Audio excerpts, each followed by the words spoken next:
เจริญพรสวัสดีสบายดีพ่อแม่พี่ๆทุกท่านทุกคน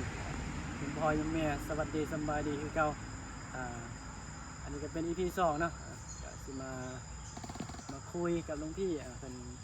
เรียนจบปริญญาตรีแล้วปีเทอมสิมานี่จะไปเรียนอยู่อินเดียเนาะก็สิสัมภาษณ์เพิ่น ก่อนที่จะมาเรียนอยู่มจรขนาดตอนที่สมัยตั้งแต่ประถมเขาหน่อยประถมมัธยมแล้วก็ปริญญาตรีอยู่ไทยเนาะประถมอยู่ไสขนาดประถมเรียนอยู่บ้านเกิดบ่ขนาด เดี๋ยวจะแรกๆจะ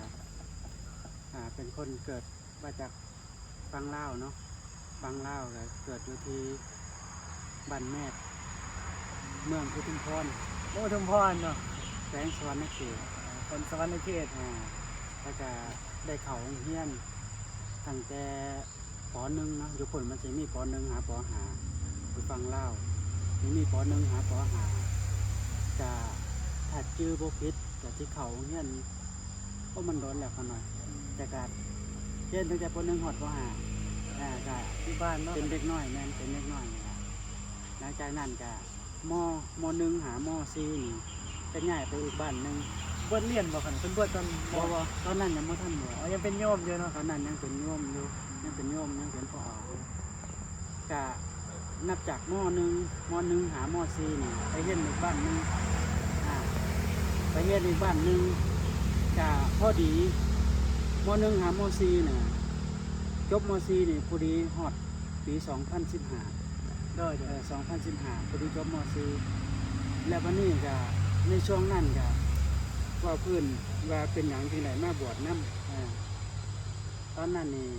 มีอ้ายคนนึงอ้ายทัดจากเขาหน่อยขึ้น เด้อ ทัดอ้ายที่ทัดจากเขาหน่อยขึ้น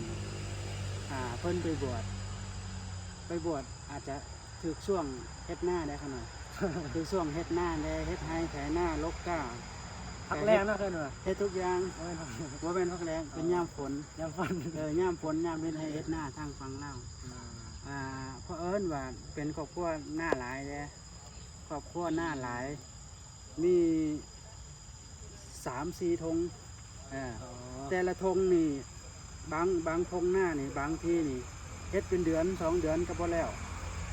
หน้าหลาย เป็นค เฮ็ น ด มี เป็น ห เดื น้า อน หลาย 2 เดือนก็บ่แล้วมากลับมาหาอ้ายผู้ที่บวชเพิ่นอาจจะเมื่อยเฮ็ดหน้าที่ข้านเฮ็ดหน้าแลพอดีไปบวช ไปบวชก่อน ไปบวชไปบวชก่อนประมาณได้อาทิตย์หนึงมื้อที่8ซิกอยู่บ่ได้ อ้ายบ่เนาะน้องพี่ อ้าย อ้ายเพิ่นก็ อันนี้บอกถึงอ้ายว่าเหตุการณ์เป็นมาว่าเป็นหยังจึงได้มาบวช อ่า